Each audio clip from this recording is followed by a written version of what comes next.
नमस्कार। आज हम एक बहुत ही दिलचस्प सफर पर निकलने वाले हैं, भारत की विशाल और बहुत ही जरूरी तटरेखा के सफर पर। ये एक ऐसी भौगोलिक यात्रा है जो व्यापार, संस्कृति और रणनीति की कहानियों से भरी पड़ी है। अच्छा, सोचिए एक ऐसी चीज जो 7,500 किलोमीटर से भी ज्यादा लंबी हो और पूरे सब कॉन्टिनेंट के लिए एक इकोनॉमिक इंजन का काम करती हो। क्या हो सकती है वो? जी हाँ, ये है भारत की जबरदस्त कोस्ट लाइन, हमारी तटरेखा। ये सिर्फ एक जियोग्राफिकल बाउंड्री नहीं है, ये तो हमारे देश की लाइफ लाइन है। तो आइए इस कमाल के सफर की शुरुआत करते हैं। तो इस सफर में हम कहाँ कहाँ जाएंगे? देखिए, सबसे पहले हम पश्चिमी तट घूमेंगे, फिर पूर्वी तट की ओर बढ़ेंगे, फिर दोनों की तुलना करेंगे, समझेंगे कि ये हमारे लिए इतने जरूरी क्यों हैं और आखिर में देखेंगे कि इनके सामने क्या चुनौतियां हैं। तो चलिए सफर शुरू करते हैं हमारे पश्चिमी तट से। ये करीब 1500 किलोमीटर लंबा है, अरब सागर के किनारे किनारे, और अपनी प्राकृतिक बनावट और बड़े बड़े व्यापारिक केंद्रों के लिए जाना जाता है। हमारी यात्रा शुरू होती है एकदम उत्तर में, गुजरात से। यहाँ का कच्छ और काठियावाड़ तट, आपने कच्छ के रण के बारे में तो सुना ही होगा, वो यही है। इस इलाके की एक खासियत है यहाँ के तेज ज्वार भाटे, और कांडला और मुंद्रा जैसे बड़े बंदरगाहों की वजह से ये भारत के सबसे जरूरी व्यापारिक गेटवेज में से एक है। अब थोड़ा और दक्षिण की तरफ चलते हैं, कोंकण तट की ओर। ये महाराष्ट्र और गोवा में फैला हुआ है। यहाँ का इलाका थोड़ा संकरा और उबड़-खाबड़ है, लेकिन यहीं पर है भारत का सबसे बड़ा नेचुरल हार्बर, मुंबई। और यहाँ की मिट्टी चावल और नारियल की खेती के लिए बेहतरीन मानी जाती है। और हमारी पश्चिमी तट की यात्रा का आखिरी पड़ाव है कर्नाटक का कनारा तट और केरल का मशहूर मालाबार तट। कनारा तट तो काफ़ी संकरा है और मछली पकड़ने के लिए बहुत अहम है, लेकिन मालाबार तट की तो बात ही कुछ और है। इसके बैक वाटर्स, मतलब लगून, जैसे कि वेम्बनाड झील, पूरी दुनिया में फेमस है, और कोचीन जैसा बड़ा बंदरगाह भी यहीं पर है। तो पश्चिमी तट तो हमने देख लिया, अब बारी है पेनिनसुला के दूसरी तरफ जाने की।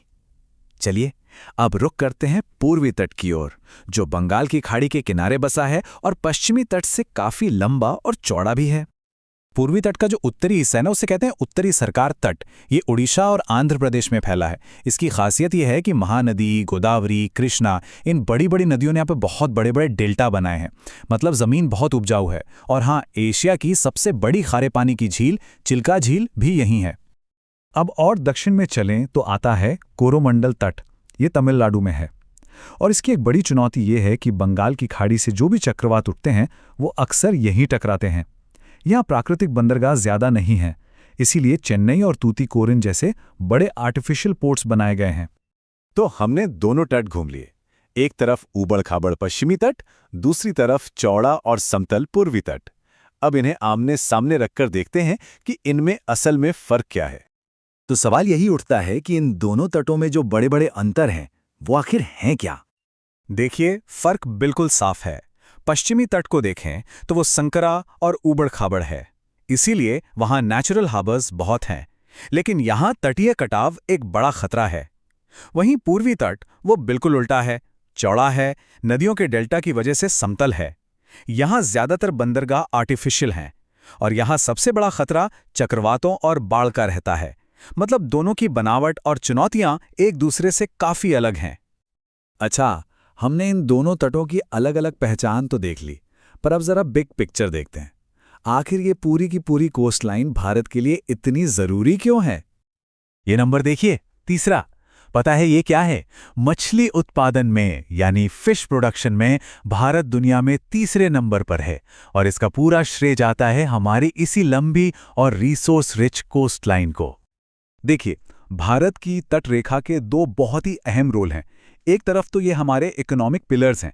सोचिए, सारा इंटरनेशनल ट्रेड, तेल की खोज, टूरिज्म सब यहीं से होता है। और दूसरी तरफ ये हमारी स्ट्रैटेजिक एसेट भी है। हमारे नौसैनिक अड्डे, कोस्ट गार्ड ऑपरेशंस, ये सब हमारी समुद्री सीमाओं को सुरक्षित रखते हैं। और हाँ, हम अपने दो बड़े द्वीप समूहों को कैसे भूल सकते हैं? अरब सागर में लक्षद्वीप है, जो मूंगे की चट्टानों, मतलब कोरल रीफ्स से बना है, और बंगाल की खाड़ी में अंडमान और निकोबार, ये वॉल्केनिक आइलैंड्स हैं। दोनों ही हमारी समुद्री सुरक्षा के लिए बहुत बहुत जरूरी हैं। तो ये तटरेखा जितनी जरूरी है, उतनी ही नाजुक भी है। अब बात करते हैं उन चुनौतियों की जो इन तटों के सामने मुंह बाए खड़ी हैं और इनसे निपटने के लिए क्या किया जा रहा है। देखिए, खतरे कई हैं। एक तो है तटीय कटाव, मतलब समुद्र लगातार जमीन को काट रहा है। फिर है बढ़ता हुआ समुद्री प्रदूषण, शहरों का बेहिसाब फैलना, और इन सब के ऊपर है क्लाइमेट चेंज का असर, जैसे समुद्र का जल स्तर बढ़ना और ज्यादा ताकतवर तूफान आना। ये सब मिलकर हमारे कोस्टल इकोसिस्टम पर बहुत ज्यादा दबाव डाल रहे हैं।